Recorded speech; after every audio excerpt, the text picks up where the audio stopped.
자, 우리 교회가 설립된 지 몇 년이 됐죠? 벌써 8년이 됐습니다.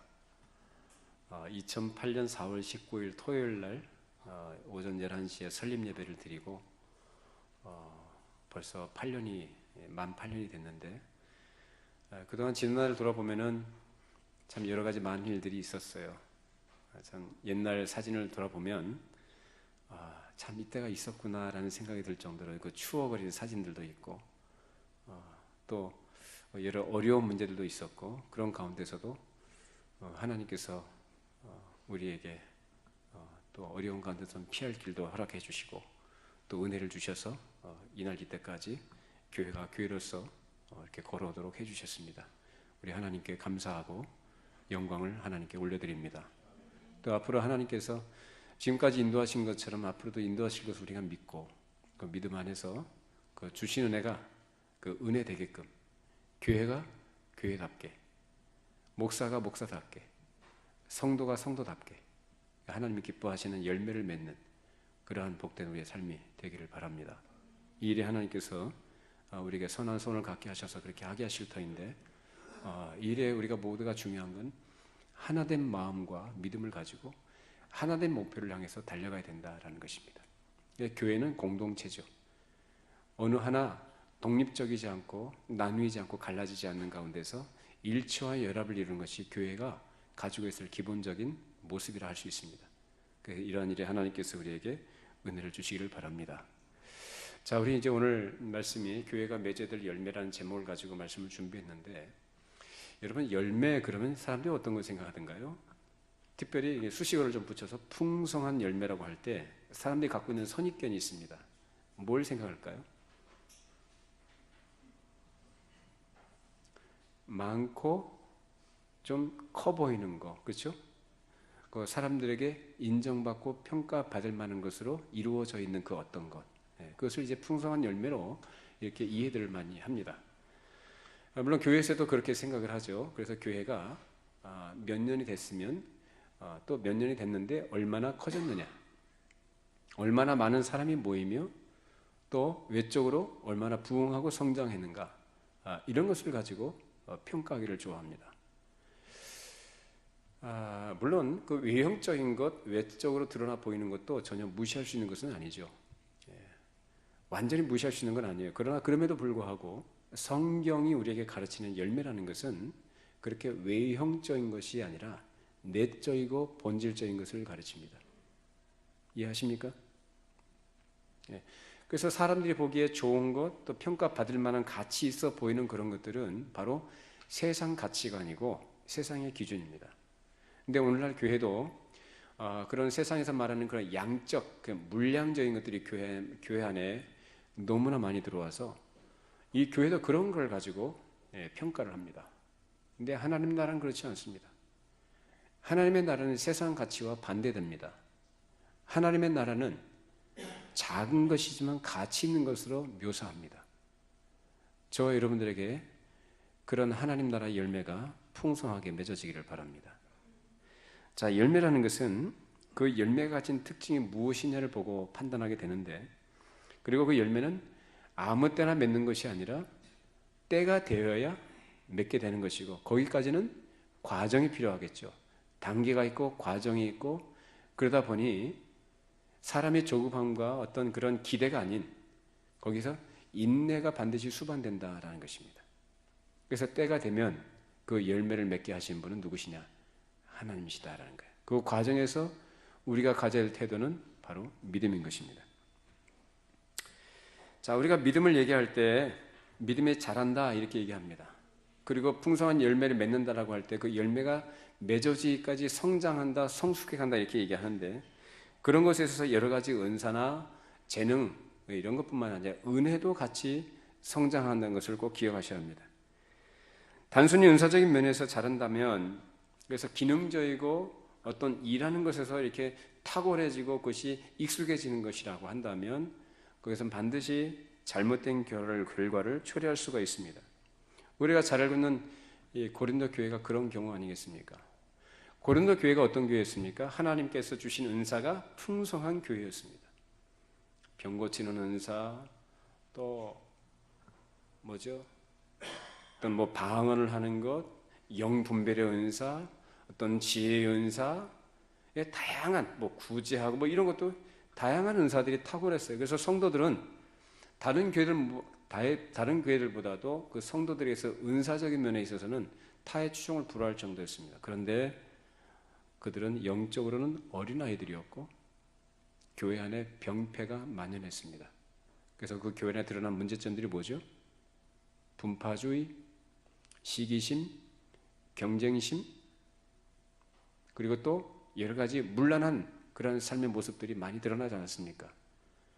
그래서 이런 것들로 인해서 사도 바울이 고린도전서 12장에 보면은 그 이제 은사에 대해서 쭉 열거를 합니다. 은사에 대해서 쭉 열거를 하다가 마지막에 뭐라고 하냐면은 이러이러한 은사들이 있는데 그러나 이것보다 더 큰 은사를 너희들이 사모하라, 구하라 그렇게 얘기합니다. 자, 우리 고린도전서 12장 31절입니다. 너희는 더욱 큰 은사를 사모하라. 내가 또한 가장 좋은 길을 너희에게 보이리라. 여전히 너희들이 은사가 있고 탁월한 어떤 일들을 많이 하고 잘하긴 하지만 여전히 너희에게 부족한 것이 있다는 얘기입니다. 뭘 지적하고 싶은 거죠? 너희들에게 부족한 건 뭐냐? 그래서 이어지는 말씀이 고린도전서 13장 사랑장이라고 알려져 있는 말씀입니다. 그래서 사랑장에서 강조되고 있는 것이 뭐냐? 다른 게 아니고 사랑입니다. 자, 우리 고린도전서 13장 1절로 3절입니다. 내가 사람의 방언과 천사의 말을 할지라도 사랑이 없으면 소리나는 구리와 울리는 꽹과리가 되고 내가 예언하는 능력이 있어 모든 비밀과 모든 지식을 알고 또 산을 옮길 만한 모든 믿음이 있을지라도 사랑이 없으면 내가 아무것도 아니요 내가 내게 있는 모든 것으로 구제하고 또 내 몸을 불사르게 내줄지라도 사랑이 없으면 내게 아무 유익이 없느니라. 사도 바울은 여기에서 고린도 교회 교인들에게 일, 능력, 은사 이런 걸 얘기하는 게 아니라 뭘 얘기합니까? 사랑이다라는 거예요. 아무리 많은 은사를 가졌어도 그 은사들보다도 한 줌의 사랑이 더 귀하고 가치 있다는 것입니다. 그래서 사랑이 없으면 아무것도 아니다. 모든 것을 사랑으로 해야 되는데 그래서 말하는 사랑이란 뭐냐? 즉 하나님의 은혜와 자비를 가지고 이웃들을 사랑해 주는 거예요. 그래서 율법의 정신은 하나님을 사랑하고 이웃을 사랑하는 것. 그것이 바로 여기서 가르치고 있는 사랑입니다.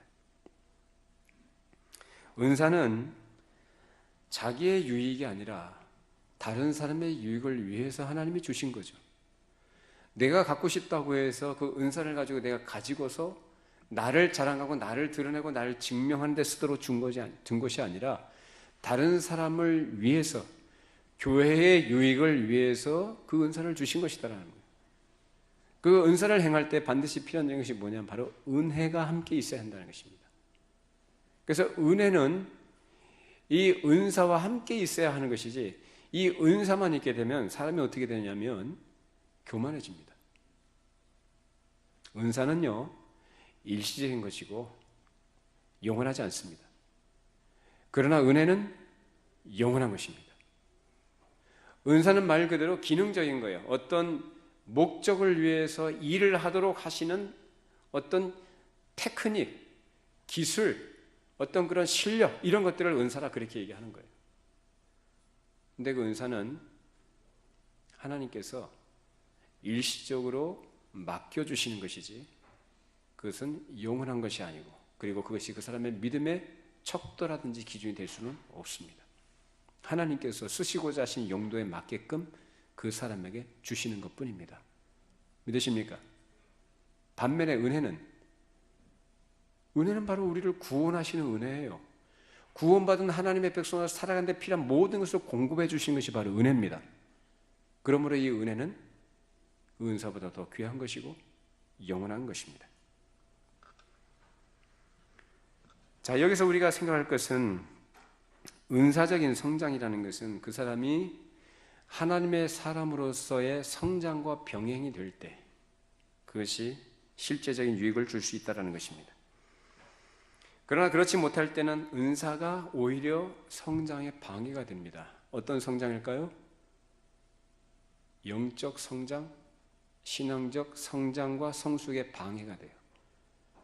그래서 은사가 그 주어진 목적에 따라서 그 성격에 따라서 그렇게 바르게 발휘가 될 때에 그것이 실제는 유익을 주는데, 그렇지 못하게 되면 오히려 안 하느니만 못한 결과를 갖고 온다라는 것입니다. 따라서 은사는 그 자체가 목적이 아니라 방법이고 수단에 불과한 것입니다. 그렇기 때문에 은사와 은혜가 함께 성장하지 않는다면 그 사람에겐 더 많은 열매를 맺을 수가 없게 되는 거죠. 그러므로 은혜가 자라면 은사도 자라는 것이고, 은혜가 부족하면 은사도 사라지는 경우가 많다는 것을 우리가 꼭 기억을 해야 합니다. 하나님께서 우리에게 주신 받은 달란트, 그 받은 달란트가 얼마나 됐든지 간에 그것을 충실하게 우리가 그것을 사용하게 되면 그 달란트가 배가가 될 것이지만, 그것을 충실하게 감당하지 못하게 되면 그 달란트는 사라지게 됩니다. 저와 여러분들이 주신 달란트가 무엇인지를 바르게 이해하셔서 그것을 하나님 앞에서 주신 목적대로 바르게 사용할 수 있기를 바랍니다. 바르게 사용한다면 배가가 될 것이고 더 좋은 열매 맺는데, 그렇지 않게 되면 사라집니다. 은사를 가진 사람이 다른 사람들만큼 기도하지도 않고 다른 성도들을 위해 봉사하지도 않기 때문에 그 열매가 적게 맺혀지는 경우들이 많이 있습니다. 만일 우리가 하나님께서 우리를 부르신 그 부르심을 따라서 겸손하게 행하고 열심히 하나님 앞에 바른 기도로서 나아갈 때에 더욱 많은 열매를 맺게 될 것입니다. 요한복음 15장 4절 5절입니다. 내 안에 거하라, 나도 너희 안에 거하리라. 가지가 포도나무에 붙어있지 아니하면 스스로 열매를 맺을 수 없음 같이 너희도 내 안에 있지 아니하면 그러하리라. 포도나무여 너희는 가지라. 그가 내 안에 내가 그 안에 거하면 사람이 열매를 많이 맺나니 나를 떠나선 너희가 아무것도 할 수 없습니다. 자, 예수님께서 포도나무, 우리를 가지라 이렇게 말씀하신 말씀이죠. 자, 포도나무와 가지가 같이 붙어 있어야만 뭘 맺어요? 열매를 맺어요. 근데 가지가 포도나무에 붙어 있지 않게 되면 어떻게 돼요? 열매를 맺을 수 없을 뿐만 아니라 보니까 아무것도 할 수 없다라고 합니다. 그러면 실제로 그렇습니까? 예수님께 연합되어 있지 않으면 사람이 아무것도 할 수 없던가요? 아무것도 할 수 없지 않죠. 할 수 있죠. 저 세상의 불신자들 보십시오.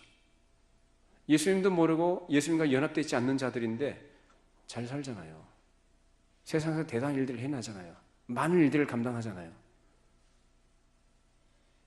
그럼 여기에서 아무것도 할 수 없다는 건 뭘 얘기합니까? 영적이고 가치 있는 것을 말합니다. 하나님 나라에 속한 것, 영원한 것, 가치 있는 것은 전혀 할 수 없다. 어떨 때? 그리스도 안에 우리가 거하지 않게 되면. 그렇다고 한다면 우리가 그리스도와 함께 연합되어져서 그 안에 거할 때에 아무것도 할 수 있다는 얘기는 곧 영적이고 가치 있고 영원한 일을 우리가 할 수 있다는 얘기입니다. 그것을 거꾸로 얘기하자면 예수 안 믿는 사람들에게 있어서는 영적이고 가치는 전혀 할 수 없다. 결국은 그들이 하는 모든 일들, 오늘 말씀에 비춰서 얘기하자면 소위 말하는 그들의 열매라고 생각했던 그 열매라는 것은 아무것도 아니다라는 것입니다. 세상에서는 가치 있게 여기는 것들이죠. 세상에서는 의미 있게 보는 것들마저도 하나님 나라 관점에서 봤을 때는 그것이 아무것도 아니다라는 거예요. 결국은 허망한 것이고 썩어 없어질 것이며 영원하지 않은 것들이다라는 거예요. 생명이 없는 거죠. 그러나 우리에게는 하나님께서 열매를 맺도록 우리에게 그리스도 안에 거하도록 은혜를 주신 줄로 믿습니다. 그러면서 그리스도 안에 거하게 된 이 사람은 열매를 맺는다고 할 때 그 열매는 내가 맺는 것이 아니라 누구로부터 오는 거예요? 그리스도로부터 오는 거죠. 포도나무신 그리스도께 연합되어져 있는 사람은 이제 그 뿌리가 그리스도께 박혀있기 때문에 그 뿌리를 통해서 자양분을 흡수해서 그 자양분을 공급받으면서 그 육신이 건강해지듯이 우리의 영적 삶도 그렇게 건강해지면서 좋은 열매를 맺게 된다는 거예요. 저와 여러분들에게 그런 은혜가 있기를 바랍니다. 좋은 열매는 바로 그걸 얘기하는 것입니다.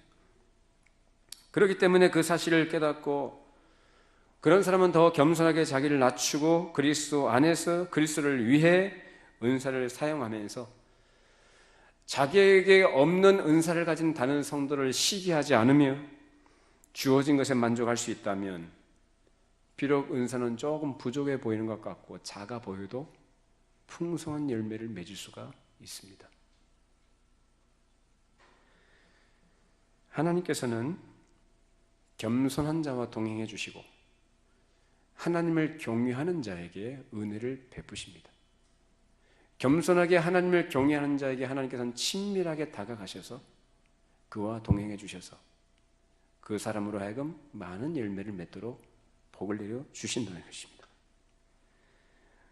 비록 은사가 부족하더라도 주어진 그 작은 것에 감사하면서 충성한다면 그 사람은 많은 열매를 맺을 수 있습니다. 주어진 은사가 아무리 많아도 그것에 만족하지 못한다거나 그것을 자기를 위해서 쓴다면 그 사람은 열매를 맺을 수가 없습니다. 하나님께서는 작은 것에 충성하는 사람을 들어 쓰시기를 기뻐하시며 그 사람을 통해서 영광 받으시기를 원하십니다. 이것이 바로 하나님이 일하시는 원리예요. 따라서 중요한 것은 은사보다도 바로 하나님의 은혜를 입고 그 은혜 안에서 하나님을 하나님으로 인정해 드리며 그 하나님과 동행하는 사람으로 살아가는 것입니다. 쉽게 말하자면 일이 아니고 뭐예요? 일이 아니고 성품입니다. 어떤 성품이요? 도덕적인 성품 말하는 거 아니에요. 그리스도의 성품입니다. 왜 그리스도와 연합되어 있으면 이질적인 게 나올 수가 없죠. 그리스도와 연합돼서 그분과 연합된 사람으로 살아갈 때에는 그분을 닮아가는 그리스도의 형상을 닮아가는 자로 존재하게 됩니다. 그것이야말로 하나님께서 원하시는 우리가 맺어야 될, 교회가 맺어야 될 열매인 줄로 믿습니다. 자, 고린도전서 15장 9절로 10절입니다. 나는 사도 중에 가장 작은 자라. 나는 하나님의 교회를 박해하였으므로 사도라 칭함받기를 감당하지 못할 자니라. 그러나 내가 나된 것은 하나님의 은혜로 된 것이니 내게 주신 그의 은혜가 헛되지 아니하여 내가 모든 사도보다 더 많이 수고하였으나 내가 한 것이 아니요 오직 나와 함께 하신 하나님의 은혜로라. 유명한 사도 바울의 고백이죠. 사도 바울이 왜 이런 고백을 할까요? 이외에도 나는 죄인 중에 괴수라고 고백도 합니다. 이것은 지극히 자기 자신을 낮춘 거죠. 그것은 곧 자기 자신이 어떤 존재인지를 분명하게 인식하고 있다는 증거입니다. 사도 바울은 자기 자신을 어떻게 인식하고 있습니까? 그는 평생에 씻을 수 없는 하나님 앞에 지었던 죄에 항상 하나님 앞에 그 무거운 마음에 그 어떤 짐을 갖고 있었어요. 교회를 잔멸하고 핍박했던 것. 예수 믿는 성도들을 잡아오게 가두고 고문하고 잡아 죽이는 일에 앞장섰던 그 자신의 그러한 과거의 죄 때문에, 물론 그가 예수 그리스도를 만나고 나서 복음 안에서 믿는 믿음 안에서 그 모든 죄가 용서받았음에도 불구하고 그 마음속에 여전히 그 마음의 짐을 갖고 있는 거야. 그래서 그러한 자기 자신을 들어서 하나님께서 복음을 위한, 즉 이방인을 위한 사도로 쓰신다는 것 자체가 자기는 감당할 수 없는 은혜였다는 거죠. 내가 어떻게 나 같은 더러운 죄인이, 나같이 추하고 악한 죄인이 어떻게 이 하나님의 영광의 복음을 선포하고 가르치는 이 사역을 감당할 수 있었느냐? 그래서 사도 바울은 다른 사도들보다 자기가 훨씬 더 많은 일을 하고 수고했다고 하지만 자기 자신을 드러내지 않습니다. 그럴 수가 없는 거죠. 그래서 고백하는 것이 뭐예요? 내가 나된 것은 내가 아니요 하나님의 은혜다라고 말할 수밖에 없는 거예요. 여러분, 사람이 일을 많이 하고 성과를 많이 내면 마음이 어떻게 될까요? 되게 어때요? 일을 많이 하고 또 어떤 성과를 많이 내게 되면 어때요? 마음이 뿌듯해지고 자기도 모르게 마음이 높아지죠. 나 이런 사람이다 라는 인식. 그래서 자기 딴에는 많은 열매를 맺은 것 같고 많은 성과를 냈다고 생각하지만 하나님 보시는 건 아무것도 아니에요. 그건 열매가 애초부터 아니에요. 사도 바울은 자기 인식이 분명한 사람이에요. 우리 모두 다 그런 자기 인식이 분명해지기를 바랍니다. 내가 하나님 앞에 어떤 죄인인가를 아셔야 해요. 내 과거가 어떠했는가를 알고 나를 그럼에도 불구하고 지금 이 자리까지 이러한 모임 가운데 하나님 나라를 위한 하나님의 자녀로 불러주신 것이 얼마나 큰 은혜인가. 하나님을 섬길 수 있는 이 귀한 자리에 있게 된 것이 얼마나 놀랍고 감사할 일인가를 알아야 합니다. 하나님은 그런 사람을 기쁘게 쓰셔요. 하나님께서 사도 바울이 그 마음이 어떠한 마음을 갖고 있었는지 하나님께서는 잘 아셨기에 사도 바울 그렇게 쓰셨던 것입니다. 하나님께서는 오늘날도 우리가 선한 의도를 가지고 선한 일을 더욱 하고자 할 때에 그가 행한 대로 하나님께서는 갚아주실 거예요. 우리가 어떤 동기와 어떤 목적을 가지고 무슨 일을 할 때에 하나님께서는 우리의 속마음을 다 아시기 때문에 그 사람이 어떤 의도를 했는가를 따라서 갚아주시고 보응하십니다. 우리 예레미야 17장 9절로 10절 말씀입니다. 만물보다 거짓되고 심히 부패한 것은 마음이라 누가 능히 이를 알리오마는 나 여호와는 심장을 살피며 폐부를 시험하고 각각 그의 행위와 그의 행실대로 보응하나니. 사람이 무슨 일을 탁월하게 해낼 수 있고 대단하게 보이는 일들을 해낼 수 있습니다. 그러나 하나님께서는 우리의 마음이 진실로 무슨 동기와 목적으로 했는지를 우리 마음속 깊은 것을 다 아셔요.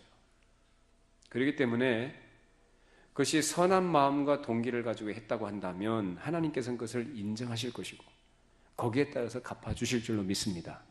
그러나 그렇지 않고 다른 마음과 동기를 가지고 어떤 목적을 가지고 했다고 한다면 하나님께서 그 사람이 행한 대로 갚아주실 겁니다.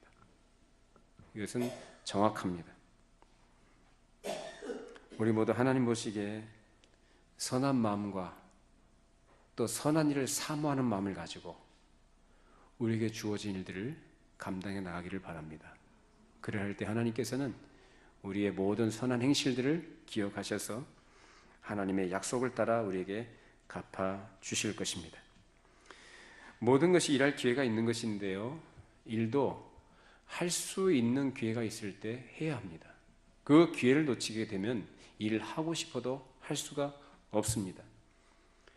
풍성한 열매는 선한 일을 할 수 있는 기회가 얼마나 많이 주어졌느냐에 따라 결정되는 것은 아니죠. 주어진 기회가 많다고 해서 열매를 더 맺는 것은 아니기 때문에 그렇습니다. 사람이 하나님께 아무리 풍성한 은사를 많이 받고 은혜를 받았다 할지라도 그 은혜의 목적을 따라서 하나님께서 주신 기회가 있는데 그 기회를 놓쳐버리게 되면 아무리 일을 하고 싶어도 할 수가 없고 그 삶에 열매가 있을 수가 없는 것입니다. 자, 우리 갈라디아서 5장 13절 말씀입니다. 형제들아 너희가 자유를 위하여 부르심을 입었으나 그러나 그 자유로 육체의 기회를 삼지 말고 오직 사랑으로 서로 종노릇하라. 하나님께서 우리에게 자유를 위하여 부르심을 받았다고 할 때 이 자유는 누구를 위한 자유여야 합니까? 자기를 위한 자유가 아니라 누구를 위한 자유예요? 하나님의 뜻을 이루어 드리기를 자유롭게 하도록 우리가 부름받았다는 얘기입니다. 이것이 바로 애초에 에덴 동산에서 아담에게 주셨던 자유의지와 같은 거예요. 그 자유의지는 인간이 자기의 인생을 주도적으로 이끌어 나가고 모든 것을 결정할 수 있는 주권을 갖고 있다는 얘기라기보다는 하나님의 권위 아래에 있는 자유인 줄로 믿습니다. 하나님의 권위 아래에서 그 자유를 주신 목적을 따라서 그것을 사용하도록 하나님께 주신 자유이지 자기를 위해서 쓰도록 주신 게 아니라 그 말이에요. 오늘날도 마찬가지로 하나님께서 우리에게 자유를 주셨는데 우리를 그리스도 안에서 자유케 하신 것은 우리에게 그 안에서 우리가 평강을 누리고 우리가 위로를 누리고 또 우리가 원하는 것을 이루어가는 삶을 살아가도록 주신 것이 아니라 하나님의 선하신 뜻을 이루어 드리도록 위해서 주신 것이라는 거예요. 그러므로 우리는 그 주신 기회를 기회로 알아서 자기를 위해서 살 것이 아니라 하나님의 뜻을 이루어 드리는 일을 우리가 열심히 감당해야 될 줄로 믿습니다. 갈라디아서 6장 13절입니다. 그러므로 우리는 기회 있는 대로 모든 이에게 착한 일을 하되 더욱 믿음의 가정들에게 할지니라. 기회 있는 대로 하시기 바랍니다. 젊었을 때, 건강할 때, 시간 있을 때, 기회가 있을 때 그런 것들이 우리에게 무한정 많은 것 같지만 그것은 금방 지나가고 맙니다. 기회가 있을 때 그것을 선한 일을 위해서 적극적으로 사용하는 것이 인생의 지혜인 것입니다. 제가 지난주에 장례식장을 다녀왔는데요. 30년간 거의 만나지도 못하고 가끔 어쩌다가 한 두세 번 연락했나요? 30년 동안? 중학교 때 친구예요. 중학교 때 친구 아버지가 돌아가셨다는 그 연락을 받았습니다. 거의 30년 만에 그 친구를 만나게 된 거죠. 저 서울 성모병원에 그 장례식장을 가서 뵀는데, 입관할 때 얼굴을 보여주잖아요. 그저께까지 멀쩡하셨던 분인데 갑자기 쓰러지셔서 그냥 가신 거예요. 수의를 입혀놓은 몸에다가 팔을 이렇게 딱 이렇게 해가지고 그 힘을 들여서 그분이 이렇게 팔을 이렇게 모으더라고요. 모으고 끈 같은 걸로 이렇게 묶으시더라고요. 묶어가지고 이 관에 입관을 하는데, 참 인생이라는 것이, 사람의 생명이라는 것이 아무것도 아니구나라는 생각이 들어요. 우리가 살아있어서 이렇게 참 즐거운 얼굴로, 반가운 얼굴로 보기도 하고 교제도 하고 이렇게 한번 웃고 떠들고 하지만은 숨이 끊어지면 그걸로 끝입니다. 인생이 그걸로 끝나는 거예요. 더 이상 기회가 주어지지 않는다는 거예요. 우리가 살아있을 때, 건강할 때, 나이가 젊을 때 우리 하나님을 하나님으로 인정해드리고 그 하나님이 기쁘신 뜻이 무엇인지를 알아가면서 우리 삶에 그러한 좋은 열매를 많이 맺기를 바랍니다.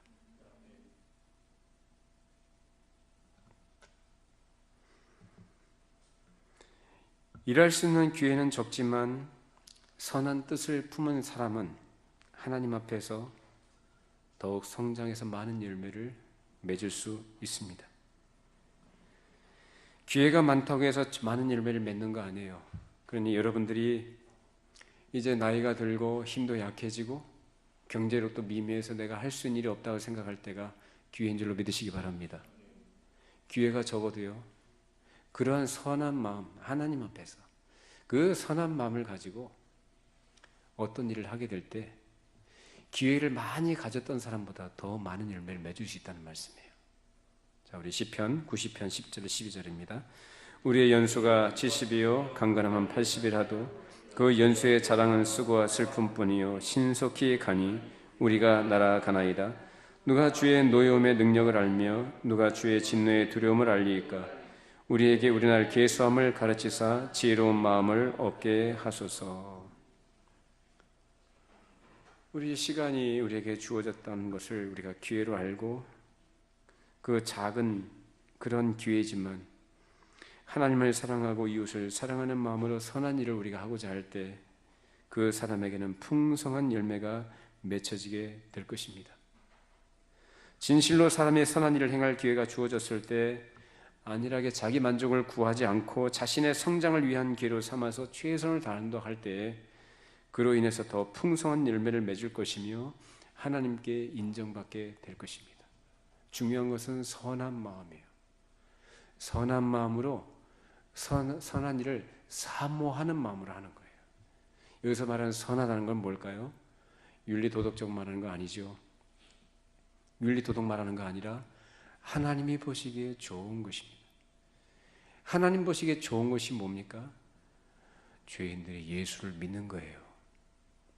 예수 믿고 그 믿음 안에서 하나님을 기쁘시게 섬기는 일을 하는 것입니다. 그것이 바로 선한 일인 줄로 믿습니다. 그럴 때 하나님께서 그걸 인정하신다는 거예요. 영적인 성장과 열매라는 것은 이처럼 성장하는 과정에 있어서 때가 되면 맺게 되는 그러한 관계 속에 있다는 것입니다. 그래서 우리가 열매를 맺기 위해서 풍성한 열매를 맺는다는 것은 외형적인 것이 아니라 내적이고 본질적인 경건에 그 기반을 두는 것입니다. 여러분, 예수님 당시에 바리새인들이 외적으로는 무성한 입처럼 화려하고 또 사람들에게 박수 받을 만한 그 일들을 많이 했어요.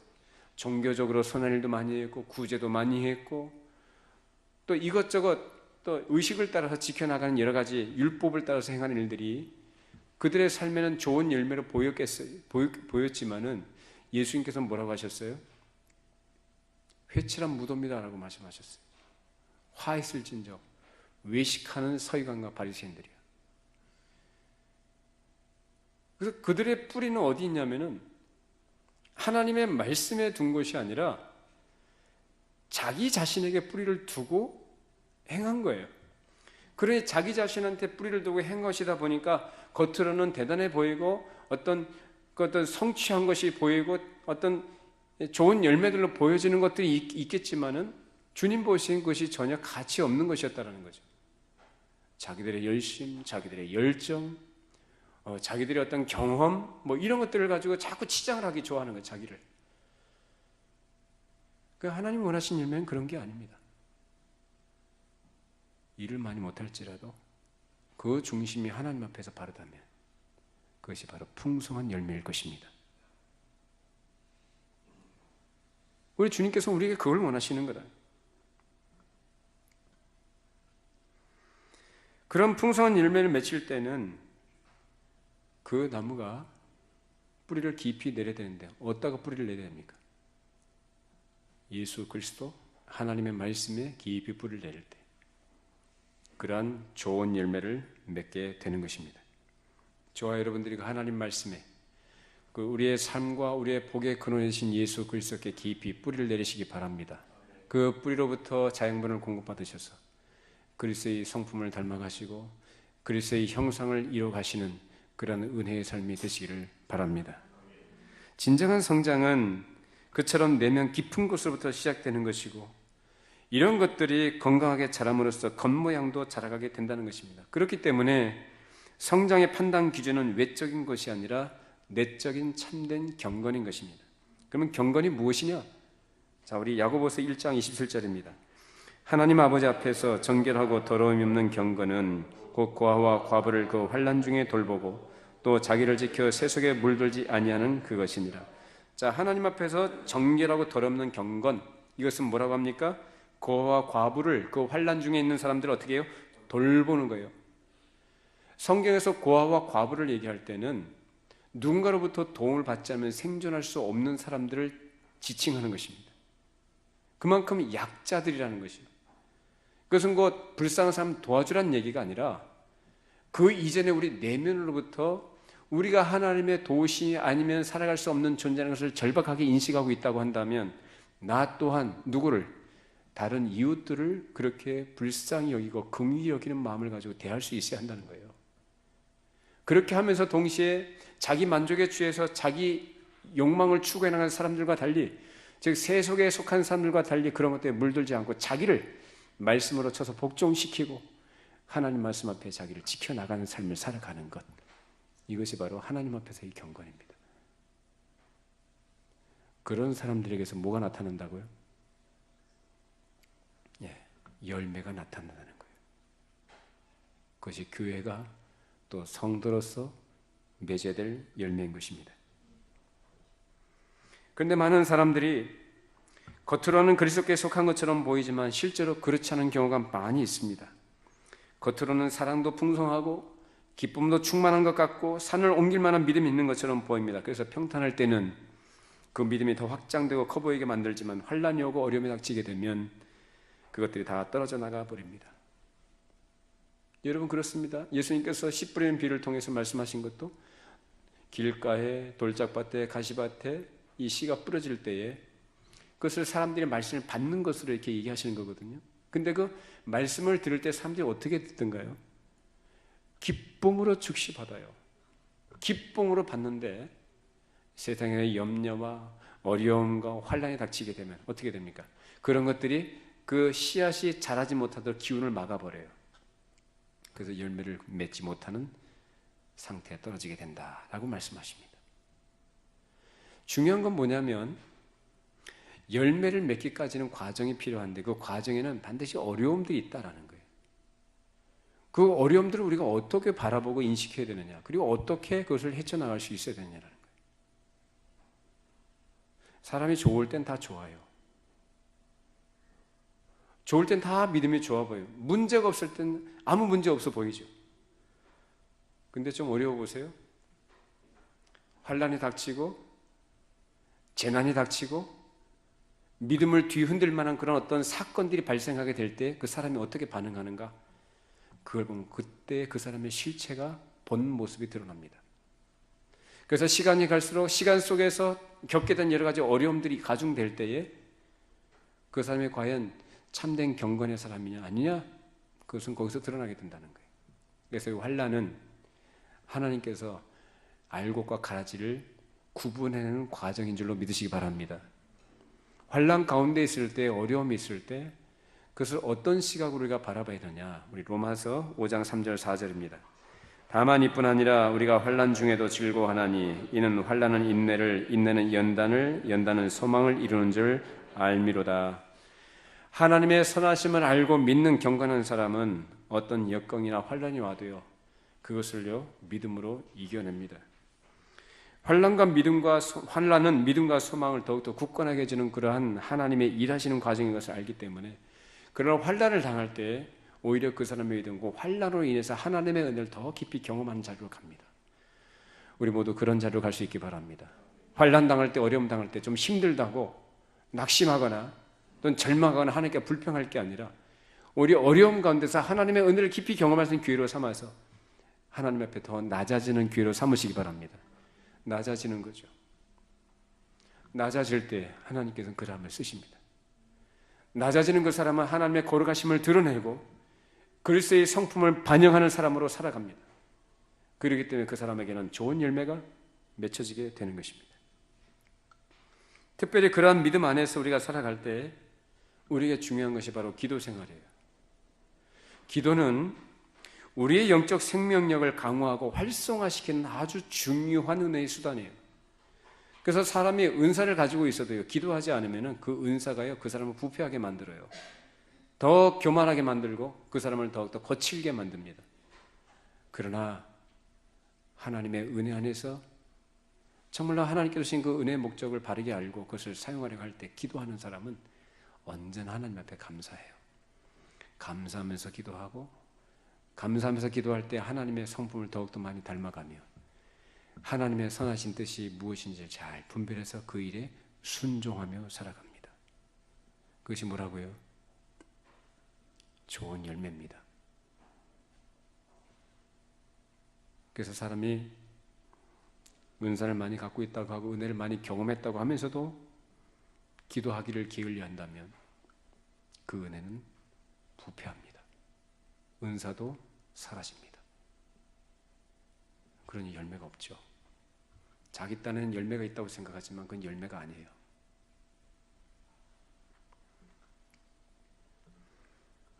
우리 모두 하나님 앞에서 어려움을 당하면 당할수록 오히려 그 역경을 하나님의 은혜를 깊이 경험하는 그런 기회로 삼는 지혜가 있기를 바랍니다. 우리가 감당하는 사역이나 열매라는 것이 비록 외형적으로 대단치 않다 해도 영적으로 성숙하게 되면 그 사역의 양이나 열매의 크기가 작다 해도 그 열매가 향기를 발하게 될 것이며 더욱 신령하고 가치 있고 견고해질 것입니다. 사람은 얼마나 많은 일을 했느냐가 그 사람의 어떤 됨됨이를 측량하는 척도로 삼지만 반드시 그것이 성장의 척도가 되지는 않는다는 것입니다. 외형적으로 드러나 보이는 것, 양적인 것을 가지고 따지는 것은 세상적인 기준이고 세상 가치일 뿐이지만 하나님께서 보실 때에는 그 마음의 중심이 어떠한가, 그래서 선하고 바른가를 하나님께서 보시고 그래서 하나님께서 인정하실 수 있다면 그것이 바로 풍성한 열매가 될 것입니다. 우리가 영적으로 더욱 성숙해질수록 더욱더 풍성한 열매로 인정받게 될 것입니다. 그 열매에서 그 크기나 양은 절대 중요한 것이 아니라 열매에서 가장 중요한 것은 바로 맛이죠. 아무리 열매가 화려하게 보이고 아름답고 예뻐 보여도 그리고 커 보여도 정작 그 맛을 내는 건 맛이 없다면 누가 그 열매를 좋다고 평가하겠어요?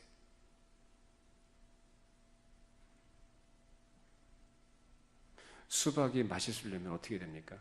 겉으로 크고 색깔이 진해야 맛있는 건 아니죠. 진짜로 그것이 진짜 좋은 열매인지를 보기 위해서는 먹어봐야 되는 거예요.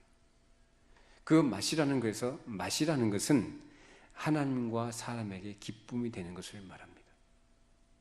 한번 살펴보실까요? 성도 개개인 나 한 사람뿐만 아니라 우리 교회도 마찬가지로 우리가 맺고 있는 열매가 과연 하나님께 기쁨이 되고 사람들에게 기쁨이 되고 있는 것이냐라는 거예요. 겉으로 대단해 보이고 커 보이고 많아 보이는 것으로 우리 스스로가 많이 성숙했다, 많이 성장했다, 많은 열매를 맺었다, 발전했다, 부흥했다 이렇게 얘기할 것이 아니라 과연 내가 그리스도와 연합되어 있는 자로서 또 교회가 그리스도를 머리로 해서 그 지체를 이루고 있는 성도들의 모든 모임 가운데서 그건 품성적인 것들이 어떻게 드러나고 있느냐, 그리스도의 향기가 나타나고 있으며 다른 사람들의 그 맛이 나타나고 있는 삶을 살아가고 있느냐라는 것을 가지고 확인해 봐야 될 필요가 있습니다. 우리에게 그런 자기 점검의 은혜가 있기를 바랍니다. 부풀려져서 많아 보이는 것이 반드시 좋은 것은 아니에요. 오히려 그것이 사람을 속입니다. 그러므로 하나님을 향한 거룩한 목적을 품고 하나님의 거룩하심을 더욱 나타내면서 세월이 갈수록 자신의 무능함과 무가치함을 더욱더 깨닫고 겸손해져야 될 것입니다. 또한 억지로나 마지못해서가 아니라 언제나 감사하는 마음으로 하나님을 섬기며 순종해 나갈 때 그렇게 은혜 안에서 점점 그 영혼은 자라가게 될 것이며 하나님을 진실하게 섬기는 예배자로 이 땅을 존재하게 될 것입니다. 그것이 바로 하나님이 원하시는 열매입니다. 우리가 하나님과 함께 동행하면서 살아갈 때에 우리의 육신은 겉은 비록 쇠해지고 낡아지지만 우리의 속사람은 날로 새로워질 줄로 믿습니다. 겉으로 보기에는 약해 보이고 없어 보이고 부족해 보여도 그 가운데서 멈추지 않고 계속 인내하면서 헤쳐나갈 때에 비록 지나간 날들보다는 많은 일을 하지는 못했다 하더라도 하나님께로부터 이전보다 더 영적인 성장과 풍성한 열매를 맺었다는 칭찬을 받게 될 것입니다. 연약함과 부족함에도 불구하고 작은 일에 최선을 다해서 우리가 수고할 때에 그것이 비록 세상에서 인정받지 못해도 하나님 나라에서는 인정받는 복된 일인 줄로 믿으시기 바랍니다. 하나의 예로 우리가 금요일날 아이들에게 작은 것 하나 구워주면서 그 애들을 섬기는 거 사람들이 볼 때는 별로 대단한 일이 아니에요. 그러나 하나님 나라에서는 크고 위대한 일인 줄로 믿으시기 바랍니다. 하나님께서 인정하십니다. 바로 그런 거예요. 교회가 뭐 그걸 하네. 물론 좋은 마음 가지고 얘기하자면 교회가 착한 일 하네 그렇게 평가받을 수 있는 일이죠. 그러나 세상에서 볼 때 가치 있는 것에 비해 견주어 본다면 사실 너무나 보잘것없는 거예요. 사실 우리의 모든 삶에 우리의 사역 속에서 그런 일들이 사실 많습니다. 우리가 이렇게 주님 앞에 나와서 예배를 드리고 또 하나님을 섬기고 교제하고 또 이런저런 봉사를 하고 이런 모든 것들이 세상적인 가치 기준으로 봤을 때는 참 미미하고 보잘것없는 것이지만 우리의 마음에 그리스도의 마음을 가지고 우리가 무슨 일을 하든지 죽게 하듯 하는 마음을 가지고 그 일을 해나갈 때 그것은 하나님께서 귀히 보시는 가치 있는 일인 것입니다. 그리고 그것은 우리가 맺는 열매인 것입니다. 이런 열매들이 우리에게 더욱더 풍성하게 맺어지기를 바랍니다. 이처럼 우리가 하나님 나라와 교회의 유익을 위해서 각 사람이 자기의 작은 짐을 지려고 할 때 결과적으로 모든 것이 합력해서 선을 이루게 될 것입니다. 당장 보상이나 칭찬이 없다 해도 우리는 무익한 종의 자세로서 그 사명을 즐거움으로 기꺼이 감당해야 합니다. 여러분, 우리가 주를 섬기는 건 어떤 보상을 기대하는 것이 아니죠. 물론 우리가 기대하지 않는다 할지라도 하나님께서는 하늘나라에서 우리에게 보상으로 갚아주실 줄 믿습니다. 그러나 우리는 종의 자세를 가지고 해야 합니다. 무익한 종의 자세로. 자기 공로의식이나 자기의 행위나 내가 이렇게 했으니까 하나님께서 보상을 해주실 것이며 내가 이렇게 했으니까 내가 이렇게 좋은 열매를 했다는 그런 자만이나 교만이 아니라 무익한 종, 그야말로 은혜가 아니면 아무것도 아닌 존재입니다라는 고백하는 마음으로 언제나 하나님 앞에 믿음과 사랑으로 행하고 무슨 일을 하든지 죽게 하는 듯한 태도로 직무를 다할 때 주님께서는 그것을 기쁘게 받으실 것이고 우리의 삶에 좋은 열매들로 맺어지도록 은혜를 허락하실 것입니다. 우리가 생각할 때 한없이 부족한 걸 늘 느낍니다만 그러나 하나님의 때가 되면 하나님께서 이루실 줄로 믿습니다. 내 믿음과 영적인 성장도 내가 볼 땐 너무나 미미하고 참 그렇게 잘하지 않은 것 같고 좋은 열매가 없는 것 같아도 하나님께서 분명하게 우리가 기억해야 될 것은 하나님이 나를 그렇게 성숙해 가도록 지금 그 과정 속에 두고 계시다는 거예요.